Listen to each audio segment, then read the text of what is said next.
Hello, welcome to the Villages, Florida. My name is David. I'm a realtor with Florida Realty Investments, and every week I take an in depth look at what's happening in the real estate market here, specifically the Villages, Florida. For those who don't know, the Villages is a 55 plus community, although we do have younger people here as well. It's basically resort style living. We have over 40 executive golf courses spread throughout the Villages. Similarly, 14 and counting championship golf courses, not to mention that there are live bands playing every night of the week, including holidays, at four distinct and separate town squares. So wherever you are, you have entertainment, golf, pickleball, neighborhood swimming pools, recreation centers, whatever interest you may have. I think there are over 3,000 clubs here currently. You are sure to find people who share your interests. If you are looking to learn about what's happening in the villages, specifically real estate, this is the show for you. We will look at long term price trends. I'll show you how I've divided the villages into four distinct geographic regions. You can get a good idea as to where activity is taking place, what the price range differences are between the different regions of the villages. And if you watch this show, you will have a very good sense of what's happening here real estate wise. Couple of points to note. First, all of this information is drawn from the multiple listing service, the MLS. This is the same listing service that you're familiar with from other parts of the country, but the Villages also has its own listing service called the VLS, and the VLS is the only marketplace on which you'll find new homes listed, although pre-owned homes are on both VLS and MLS.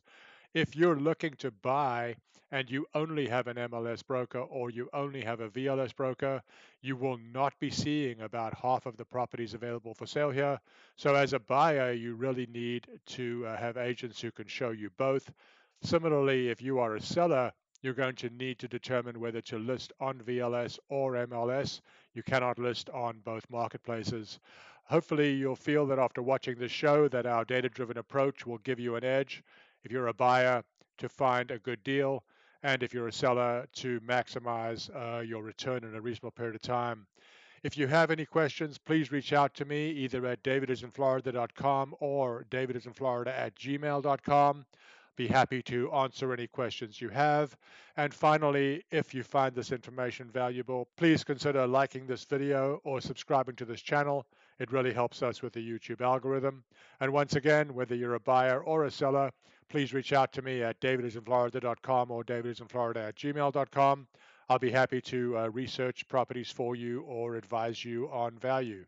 So, with that out of the way, let's take a look at what's happening in the Villages real estate market this week. We start every week by taking a look at interest rates. Since most real estate is financed, the price and value is subject to prevailing market trends for rates. The 10-year US Treasury note yield is the yield that the 30-year mortgage tracks. And you can see that after rising from below 0.4% a couple of years ago, it peaked at 5, and over the last year or so has basically been moving sideways. It's anybody's guess as to where interest rates go from here. I think we're currently borrowing $1 trillion every 100 days. It's hard to imagine that that will not cause upward pressure on interest rates. And this chart is the 30-year mortgage rate. You can see that after peaking over 7, we're now back under 7 once again. And it certainly appears as if interest rates have been in a range. But if I zoom out to give you a longer term perspective, you can see that in this chart, that is the same chart but going back to the 1970s, you can see that rates have certainly got a lot of room to go on the upside if they were to increase, and not that much room theoretically on the downside. Looking at these rates in a longer term chart gives you some trepidation as to how high they may actually go. So now let's zoom in on the Villages itself. I'm going to start by orienting those of you who don't know where the Villages is. We are in Central Florida, about an hour north of Orlando, a little over an hour from the coast on both east and west. And the Villages is a 55 plus retirement community, which is very much like a resort. These maps are showing you all active listings this week on the Villages MLS. The size of the circle denotes the size of the property, and the color of the circle denotes its price per square foot. The larger the circle, the larger the home. The lighter the circle, the more expensive per square foot. And conversely, the darker the circle, the less expensive per square foot. I do focus a lot on price per square foot in terms of value on this show, but it is important to note that that does not reflect some of the variables that are highly valued, highly prized here in the villages, such as views, location, privacy, and other amenities that are not measured in a price per square foot analysis. And we've zoomed in to the Lake Sumter area. I'm going to switch back and forth between the same map showing you price and size and price per square foot and size. And you can see that looking at properties on a price per square foot basis does help to pinpoint properties that might be worth investigating as potential deals. So now let's look at the entirety of listings, and you can see that this week there are 514 active listings. Last week, 531, which was an all-time high. Same week last year, there were 352 active listings. Currently, the lowest priced home in the villages is 149.9, same price as originally listed. It's been on the market 12 days. The most expensive home in the villages is just under 2.8, originally 2,950. It has been on the market for 147 days. We don't normally show this chart, but I do think it's worth noting. We're looking here at the median time on the market for all MLS listings. This week it is 62 days. Last week, 63. Last year it was only 49. And as you look at this graph, you can see that the time on the market has generally peaked in December's, but we really haven't seen median time on the market remaining over 60 days for such an extended period. Since the middle of the year, the median time on the market for all listings has remained at about 60 days. This is one of the charts that most people focus on. Here we're looking at the median list price per square foot for all MLS listings. This week, 257.76, a new low. Last week, 257.79, a previous low. A year ago, it was over $260 a foot. Let me now show you how I have divided the villages into 4 separate geographic regions. The first I'm calling the North. This is everything south of Highway 42 and north of 466, and this includes the Spanish Springs area. The second area is the area I'm calling the Mid-North. This is everything south of 466 and north of 466A. This area includes Lake Sumter.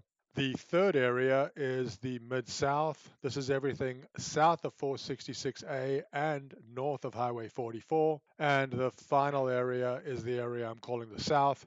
This is everything south of Highway 44. I'm going to show you how these areas differ geographically and price per square foot, and you'll get a pretty good sense of where activity is happening at what price range. So now that we're focused on listings, let's take a look at how the different regions compare. First, we'll look at the entirety of the villages. You can see that this week there are 514 listings, ranging in size from 672 square feet to 3738. Prices range from 150,000 to just under 2.8 million. And on a per foot basis, prices in the villages as a whole range from 131 to 749, with the median price per square foot 258. This is the area that I'm referring to as the North. This is by far the most active area in the villages. This week, 234 active listings. Sizes in the North range from 672 square feet to just under 3,000 square feet. Prices from 150,000 to just under 880,000. And on a per foot basis, prices in the North range from 131 to 395. The median priced home in the North is $340,000. This is the Mid-North. 142 active listings this week. Sizes range from 1,090 square feet to 3,000 square feet. Prices from 275,000 to $1,300,000. Median price 429,000. And on a per foot basis, the Mid-North is offering homes between $208 a square foot and $675 a foot. This is the Mid-South, 72 active listings. Sizes range from 1,156 square feet to 3,738. Prices from 275,000 to just under 2.8 million, and on a per foot basis from $214 a foot to $749 a foot. And finally, this is the South. There are 66 active listings this week. Sizes range from 828 square feet to 3,260. Prices from 250,000 to 1.26 million. And on a per foot basis in the South, homes are offered between $226 a foot and $536 a foot. So now let's look at a measure that we think indicates short-term trends in the market. These are the number of new listings entering the market over the last 7 days and the number of homes going pending over the last 7 days, i.e. leaving the market. You can see that last week there were 30 new listings and 32 homes going pending. The previous week, 41 new listings and 46 homes went pending. And the same week a year ago, there were 28 new listings and 20 homes going pending. And this graph is just a summary of the previous graph. We're looking at the difference between new listings and homes going pending. Last week, 2 more homes went pending than were listed. The previous week, 5 more homes went pending. A year ago, there were 8 more new listings than homes going pending. So now let's take a closer look at the homes that went pending last week. The median price per square foot at which they went pending was $250.43 a foot. Previous week, 245.68, but a year ago it was 258.19. This is a chart that we don't always include, but it does seem worrying that the median time on the market for homes going pending has been going up in this entire year, basically. Last week, the median time on the market for homes going pending was 66 days. Previous week was 55, and last year it was only 18 days. This chart should make sellers feel a lot better. This is the price change, i.e. the reduction from the original list price for the homes that went pending last week. Median reduction 3.45%, less than half of the prior week's 7.06%, and even better than last year's 3.82% price reduction. Now let's look at the homes that closed last week. There were 32 of them. The previous week, 39 closed. Same week a year ago, only 28 closed. The homes that closed last week, the lowest priced home was a $260,000 sale, originally $309,000. It had been on the market 164 days and traded at a 16% discount from the original asking price. The most expensive home closing last week closed at $1,750,000. It was originally $1,950,000, and after 101 days on the market, the seller accepted a 10% reduction. The highest discount last week was a home that sold for $410,000. It had originally been listed at just under $550,000. After 185 days on the market, a 26% reduction from the original asking price. This is the median price per square foot realized for the homes that closed last week, $262 a foot. Previous week, $263 a foot. A year ago, only $257 a foot. We don't always include these time-based charts, but once again, this is noteworthy. The median time on the market for the homes that closed last week was 67 days. The previous week was 40, and the previous year was only half that at 34 days. This chart attempts to capture the seasonal aspects of activity here. You can see the weeks of the year on the bottom x-axis and the number of sales per week on the y-axis. You can see that last week there were 32 homes closing. Same week in 2023 there were 28, and in 2022 there were 22. The red line is 2024, green line 2023, and the blue line 2022. Here we derive weeks of inventory by dividing listings by sales. Last week represented 16 weeks of inventory. Previous week, 13 and a half weeks of inventory. Same week a year ago, sales and listings represented only 12 and a half weeks of inventory. Here we return to listings once again to give you some idea as to where these properties are located. I'm going to start by showing you all properties that are currently priced under $200,000. There are currently 10 of them. Some of these dots are smaller and may be difficult to make out, but there are 10 on this map. 2 homes in the last 60 days have gone pending in this price range. This is the $200,000 to $400,000 price range. 264 active listings this week, and 85 homes in this price range have gone pending over the last 60 days. This is the $400,000 to $600,000 price range. 177 active listings this week.